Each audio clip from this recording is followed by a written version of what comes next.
as far as I can remember, looking back to 4 generations, there was breeders, owners of horses, and jockeys and trainers, especially trainers. And my brother was a jockey, a professional jockey in Paris.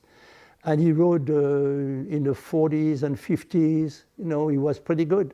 My father was a great steeplechase jockey in Bordeaux, France.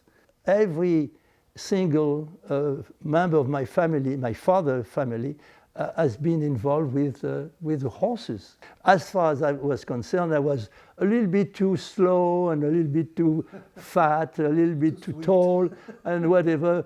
And my father, well, he knew that I was good with a pencil, that I could draw all kind of thing. Well, when I was a kid, I was drawing nothing but horses.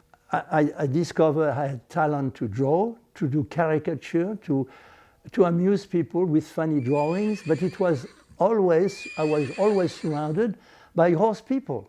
Yeah. So naturally, my sense of making cartoons and caricature, the subject was really there for me. There was the war, the occupation in Paris, and nobody would work really, and then I was still doing my cartoon, waiting for some. And what happened is that there was the liberation of France, of Paris, and the first newspaper who come up was France Libre. The publisher of France Libre happened to be a horse lover. He likes to go to the races. And one day, not too long after the liberation, there was only 4 pages. France Libre was 4 pages of news. Yeah. And this guy said, let's put 1 page in the back of this France Libre. We'll do a racing page. A racing page, 3 pages of information and 1 page of racing. So I get excited, and I get very excited when I saw that there was a page with horse racing and jockeys and the result of the races. So I went to the track, my pocket full of drawings. And I went to the press box and I saw this fellow. I was very intimidated. And I said, pardon me, sir, I have a sketch here, can you see? He said, I have no time for that, no time for that. And the race went on, and the winner of the race was written by the guy that I had in my pocket. So I rushed back to see the fellow, and I said, look, I have the winner here. Oh, he looked at that, he said, come to see me Monday, come to see me in my office. So I went to see him, and we became friends, especially because he said, well, you do those cartoons, you do sketches, caricature of jockeys. He was very lukewarm. And what's your name? I said, Bellocq. Hey, that sounds familiar. You have a family in a racing? I said, I have my brother, he's a jockey. And my brother was winning lots of races at that time. I said, oh, that's interesting. Sit down. And he started to hire me as a cartoonist for a paper that suddenly, after a while, we both sit down with this guy, he was Monsieur le Maire, and we created the logo of this page. And the logo was Paris Turf. Paris Turf, big paper. And I make the logo in the middle, I did 2 horses, and everybody was happy. And then quite soon after that, they decided to publish 1 paper beside the France Libre. And what happened, 2 years after that, Paris Turf was a booming, successful paper, and France Libre went down. So I became the cartoonist of Paris Turf. From that time to the time I went to America. I came here with a contract to do something completely different from horse racing. It was an advertising agency, so I started to draw posters for wine, for this, for that, and no horses. I was in Baltimore. I was very lonely there because Baltimore is not exactly what I expected. So I left the advertising agency and I came to New York to work for the Morning Telegraph. And the Morning Telegraph became the racing form, which is the Bible of horse racing in America, all over, you know. So I started to work for the Morning Telegraph and the racing form, and that was in 1955 when I started. And I've been working with those people from 55 to a year ago when I retired.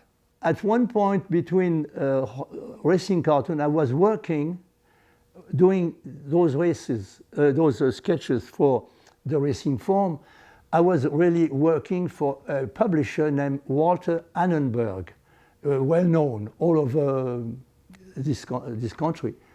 And he was the ambassador to Great Britain and so on and so on. But Walter Annenberg liked my work. So I was doing those sketches in New York for horse racing. And one day Walter Annenberg said, oh, by the way, what do you do? Do you do anything else besides drawing horses? That's what the question. And I said, oh yeah, I did many sketches in political cartoon for a newspaper in France called L'Aurore, which was a morning paper. I did that, I forgot to mention that to you, but for a while I did that. They said, oh, you do political cartoon? I said, yes. So he decided to put me into business in Philadelphia for the Philadelphia Inquirer. That was in 1960. And then I would commute to Philadelphia from Long Island to do 2-3 sketches a week, political, dealing with all the events of the day. And he likes it very much, Walter Annenberg. And he said, you should maybe make 4, and you should do the one on Sunday. And I became involved in such a way with the Philadelphia Inquirer that my racing stuff was becoming a little bit, you know, off the track. You know, I was doing that to get away from the political thing. But suddenly I became a political cartoonist until 1972, which was like 12 years. And during the time I did some sketches that get me some honor. You know, I get the best cartoon of the year in 1980 or something like that. And so on and so on. So the political sketches became my main attraction. So what happened? I was in New York commuting to Philadelphia, and I said to my wife, look, what do we have to do? Because I can stand that traveling every week. So we decided to find a place, and we ended up in Pennington, which was not bad. It was wonderful, wonderful place. And then from Pennington, we came to Princeton, called Sunday Driver. And this is, you see, the owner is telling the trainer what to do with the horse. So the trainer is telling the jockey what to do with the horse. And finally the jockey is telling the horse what to do. This is a mural that was commissioned to me by the New York Racing Association, Belmont Park. This is going to be at Belmont Park. And it represents the 21st century new stars of racing, the new people, the new owners, the new breeders, the new jockeys, and so on. So it's pretty new. It's going to be there for the inauguration in the spring of 2014. So, you know, all those people has been active after during the year, and they became stars, etc. Secretariat was in '73, and when I saw the enormous success of the horse, I started to inquire about the feasibility of doing a portfolio, you know, which was, you know, separate pages with a nice box. So I did that on my own. I created the box with the color of Secretariat, you know, the block, the blue and white. And then an anniversary like Saratoga, which is now, the month of August is Saratoga.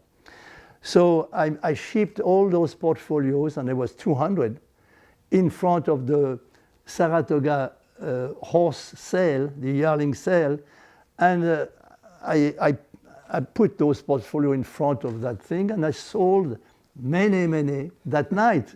When they were buying yearlings for a lot of money, they also bought my portfolio. The racing form is being converted into internet, you know, like the other thing, but there are new competition with the racing form, and I have one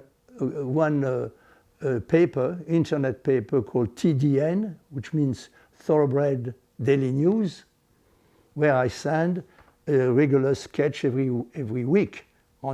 So on Tuesdays, you see my sketches, which I continue to, you know, something that I always dreamed to do. And to me, it's a way of life. I mean, I'm so happy that I continue to work. I created a niche into horse racing that I developed a talent, and you know, doing a lot of sketches all my life. I did for 60 years of cartoons, because I was involved with this industry, as they call it in America, the racing industry. And it was very difficult for people from the outside to understand, how can you possibly do a cartoon every day on horse racing? It looks a little bit mysterious.